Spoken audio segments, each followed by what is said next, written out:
ನಾನು ಬಹಳ ಸಂತೋಷದಲ್ಲಿ ಬಂದದ್ದು. ಯಾಕೆ ಬರುವಾಗ ನೀವು ಏನ್ ಹೇಳಿದ್ರಿ?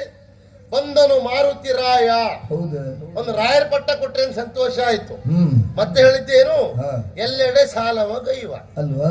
ನಾವು ಒಂದು ಸಾಲ ಮಾಡಿದ್ದೇವೆ ಅಂತೇಳಿ ನೀವು ಇಡೀ ಊರು ತುಂಬ ಪ್ರಚಾರ ಮಾಡ್ತಾ ಇದ್ರಿ ಅಲ್ವಾ? ನೀವು ಪ್ರಚಾರ ಮಾಡು ಸರಿ, ನಿಮ್ಗೆ ಏನ್ ತಾಪತ್ರ ಇಲ್ಲಲ್ಲ, ಬೇಕಷ್ಟು ಉಂಟು ನಿಮ್ಮ ಹತ್ರ. ಹಾಗೆ ನಮ್ ಸುದ್ದಿ ನೀವು ಹೇಳ್ತಾ ಇದ್ರಿ.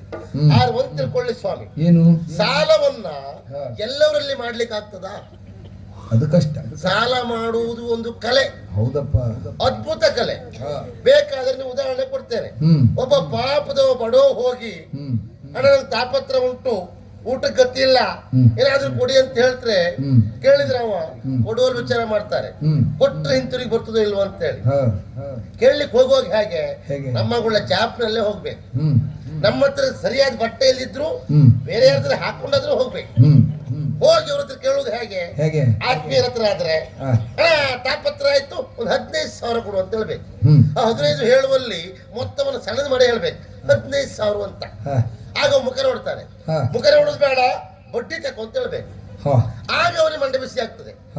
ಆತ್ಮೀಯತೆ ಇದ್ರೂ ಕೂಡ ಬಡ್ಡಿ ಕೊಡ್ತೇನೆ ಅಂತ ಹೇಳ್ತಾನೆ ಅಂತ ಆದ್ರೆ ಇವರ ವ್ಯವಹಾರ ತಕ್ಕ ಉಂಟು ಅಂತ ಅವ ಲೆಕ್ಕ ಹಾಕ್ತಾನೆ. ಆಗ ನಾವೇ ಕೇಳ್ಬೇಕು ಬಡ್ಡಿ ಎಷ್ಟು ಅಂತ. ಅವ 1000ಕ್ಕೆ 100 ಅಂತ ಹೇಳ್ತಾ. 1000ಕ್ಕೆ 100 ಅಲ್ಲ, 150, 200 ಆದ್ರೂ ನಾ ಸಾಲ ತಗೊಳ್ತೇನೆ.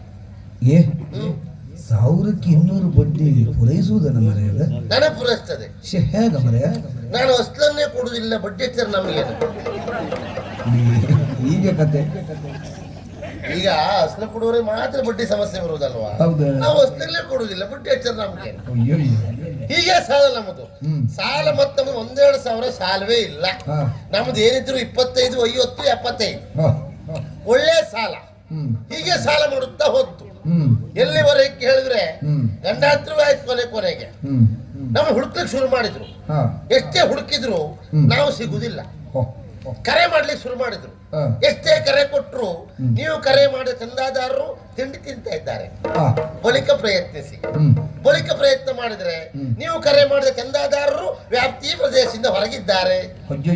ಇವರು ಜೀವನಡಿ ಒಳಗೆ ಬರುವುದಿಲ್ಲ. ಈ ವ್ಯಾಪ್ತಿಯಿಂದ ಹೊರಗೆ ಅಂತ ಹೆಚ್ಚಿಗೆ ಬಂತ ನಾವು ಜನ ಗಂಡಾಂತರ ಅಂತಲೇ ಲೆಕ್ಕ. ಅದು ನಮ್ಮ ಹಾಗೆ ಅಂತ. ಈ ರೀತಿ ಪರಿಸ್ಥಿತಿ ನೋಡಿ. ಹಾಗಂತೇಳಿ ನನಗೆ ಬೇಸರ ಗೊತ್ತುಂಟ. ಇಷ್ಟೆಲ್ಲ ಸಾಲ ಮಾಡಿದ್ನಲ್ಲ, ಸಾಲ ಕೊಟ್ಟವರೊಬ್ರು ಹೊಡೆಯುವುದಿಲ್ಲ ಮರ್ರೆ. ಹೌದಲ್ಲ, ನನಗದು ಬೇಸರ. ಯೋಗ ನಿಂದು ಸಾಲ ಕೊಟ್ಟವ್ರು ಹೊಡಿಬೇಕು. ಅದು ಯಾಕೆ ಮರೆ? ಮಾಡಿದ್ರೆ ಸಾಲ ಹೋಯ್ತಲ್ಲ ಅಂದ್ರೆ ಮೈ ಹಾಕ್ಬಿಡುತ್ತೆ ಮಗನೇ. ಇಂದಲ್ಲ ನಾಳೆ ಕೊಡ್ತಿದ್ದೆ ನಾನು, ಮೈ ಹಾಕ್ಬಿಟ್ಟಿದೆ. ಸಾಲ ಕೊಡುದಿಲ್ಲ, ಜೈ ಹಾಗೆ ಹೋಯ್ತಲ್ಲ ಸಾಲ. ನನಗೆ ಬೇಸರ ಗೊತ್ತುಂಟ. ಈ 1000 ಗಟ್ಟಲೆ ಕೊಟ್ಟವರೊಬ್ರು ಮಾತಾಡುದಿಲ್ಲ ಮರ್ಯಾರೆ. ಈ 100-200 ಕೊಟ್ಟವರೇ ಜೋರಾಗೋದು ನಮಗೆ ಆಚಾರ ಅಂತ ಹೇಳಿದ್ರೆ. ಈ ರೀತಿ ಅವಸ್ಥೆ ನೋಡಿ. ಹಾಗಾಗಿ ಹೇಳುವುದು ಸ್ವಾಮಿ, ನಿಮಗೂ ಆಶ್ಚರ್ಯ ಆಗ್ಬಹುದು, ಇಷ್ಟೆಲ್ಲ ಸಾಲ ಯಾಕೆ ಇವು ಮಾಡಿದ್ದಾನೆ ಅಂತ ಹೇಳಿ. ಏನು ಮಾಡುವ ಹೇಳಿ ಸ್ವಾಮಿ? ಜೀವನದಲ್ಲಿ ಮಾಡ್ಲಿಕ್ಕೆಲ್ಲ ಮಾಡಿದ್ದೇನೆ, ಆದ್ರೆ ಹಣ ಒಂದು ಮಾಡ್ಲಿಲ್ಲ, ದುಡಿಮೆ ಒಂದು ಮಾಡ್ಲಿಲ್ಲ. ನಮಗ್ ಆಚಾರ. ಹಾಗಾಯ್ತು ಪರಿಸ್ಥಿತಿ. ಹಾಗಂತ ಯಾಕೆ ಸಾಲ ಮಾಡಿದ್ದು? ನಿಮಗೆ ಕುತೂಹಲ ಅಲ್ವಾ? ನಾನು ಇರುವುದು ಒಬ್ಬರೇ. ನಮ್ಮ ಅಪ್ಪನಿಗೆ 4 ಜನ ಹೆಣ್ಮಕ್ಳು. ಗ್ರಾಚಾರ ಅವ್ರಿಗೆ ಮದುವೆ ಮಾಡಿಸೋದ್ರೊಳಗೆ ಸಾಲ ಮಾಡಿ ಇಷ್ಟೆಲ್ಲ ಆಗಿ ಹೋಯ್ತು ನೋಡಿ. ಹಾಗಾಗಿ ಏನ್ ಮಾಡ್ಕೊಳ್ಲಿಕ್ಕೂ ಆಗಿಲ್ಲ. ಹಾಗಂತ ಸಮಸ್ಯೆ ಗೊತ್ತುಂಟ. ಈಗ ನನ್ನ ಆತ್ಮೀಯ ಶ್ರೀಕಾಂತ ಸೇನಾಪತಿ ಅವ ಹೇಳಿ ಕಳಿಸಿದ್ದಾನೆ, ಹೋಗ್ಲಿಕ್ಕೂ ಮನಸ್ಸಿಲ್ಲ, ಹೋಗ್ದಿರ್ಲಿಕ್ಕೂ ಆಗುದಿಲ್ಲ.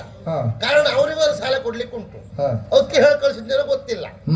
ಏನೇ ಆಗ್ಲಿ ದೇವರ ಮೇಲೆ ಭಾರ ಹಾಕಿ ಆ ಕಡೆ ಹೋಗುವುದು. ಏನಾಗ್ತದೆ ನೋಡುವ.